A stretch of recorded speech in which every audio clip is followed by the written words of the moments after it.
ময়মনসিংহের গফরগাঁওয়ের নির্যাতিত সাবেক ছাত্রদল নেতা নুরুল ইসলামের বাড়ি পরিদর্শন করেন উপজেলা বিএনপির আহ্বায়ক এবি সিদ্দিকুর রহমান। 2014 সালে তৎকালীন আওয়ামী লীগ শাসনামলে আওয়ামী লীগ থেকে মনোনীত সাবেক এমপি বাবেলের নির্দেশে একদল সন্ত্রাস বাহিনী উপজেলার যশরা ইউনিয়নে ভাইরাল এলাকায় ইউনিয়ন ছাত্র দলের সভাপতি নুরুল ইসলামের বাড়িতে বর্বরোচিত হামলা চালায়। পাশবিক এমপি বাবেলের নেতৃত্বে সংঘটিত হামলা চালিয়ে দুর্বৃত্তরা ক্ষান্ত হয়নি। লুটপাট ভাঙচুর শেষে অগ্নিসংযোগ করে পুরো বাড়ি পুড়িয়ে ভস্মীভূত করে দিয়েছে।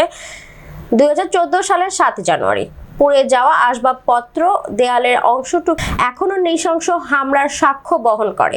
2024 সালে ছাত্র জনতার আন্দোলনের মুখে পদত্যাগ করে স্বৈরাচারী সরকার শেখ হাসিনা। দেশ ছেড়ে পালিয়ে যাওয়ার পর উদীয়মান নতুন সূর্যের মতো বিএনপির লাখো লাখো নেতা কর্মী সহ সাধারণ জনতা মুক্ত হাওয়া নিঃশ্বাস নিতে পারছে, স্বাধীনভাবে চলাফেরা করতে পারছে সাধারণ জনতা। সোমবার বিকেলে নিপীড়িত ছাত্র নেতা নুরুল ইসলামের অগ্নিসংযোগে পুড়ে যাওয়া বাড়ি পরিদর্শনে আসেন এবি সিদ্দিকুর রহমান।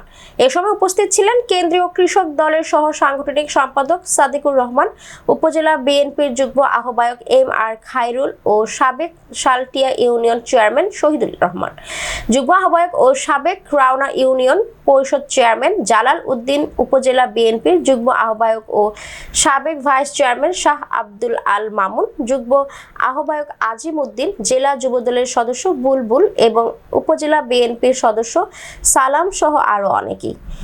ভস্মীভূত বাড়িটি পরিদর্শন শেষে উপজেলা বিএনপির আহ্বায়ক সিদ্দিকুর রহমান উল্লেখিত ঘটনার জন্য দুঃখ প্রকাশ করেন। এমনকি এই ঘটনায় জড়িত সকল সন্ত্রাসীদের বিচারের আওতায় এনে দৃষ্টান্তমূলক শাস্তির নিশ্চয়তা প্রদান করেন। ইতিহাসের নির্মমতার পরিহাস আজকে হাসিনা ভারতে পলায়ন করে বসে আছে। ইতিহাস থেকে শিক্ষা নেওয়া উচিত। ইতিহাসকে কেউ স্মরণ না করলে তার যা জীবনে হয় তার পরিণাম শেখ হাসিনা নিজেই ভোগ করতেছে ভারতে। তাই আমি আপনাদেরকে অনুরোধ করব, শান্তি শৃঙ্খলাটা বজায় রাখেন। বাড়িঘর ভাঙার ব্যাপারে যারা নিজেকে নিয়োজিত করেছে এদের ক্ষমা নাই। এই কথা আগামী দিনে বিএনপি কীভাবে ক্ষমতায় আসবে সেই চিন্তাভাবনা, সেই লক্ষ্য, সেই নীতি অবলম্বন করে আমি আমার বিএনপির নেতা, অন্যতম নেতা, সাবেক ছাত্র নেতা নুরুল ইসলামের বাড়ি এর থেকে বাদ যায় নাই। গফরগাঁওতে বাবেলের নেতৃত্বে ট্রাক, বুলডোজার, এমন কোনো অস্ত্র নাই। প্রকাশ্যে দিবালোকে হাজার হাজার লোককে নিয়ে দিবালোকে এই বাড়ি ভাঙচুর করেছে।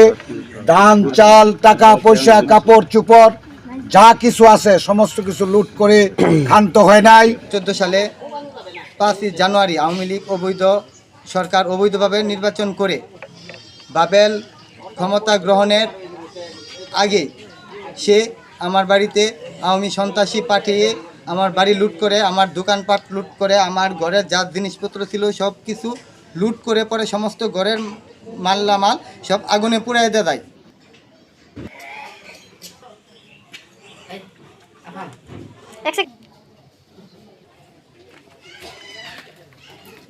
সব কিছু মানে এমনভাবে আগুনে দেয়, এলাকার মানুষের সমস্ত লোকজন দেখছে।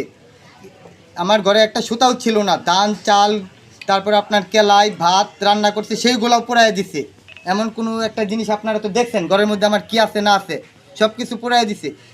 এইভাবে পোড়ায়ও সে ক্ষান্ত হয় নাই।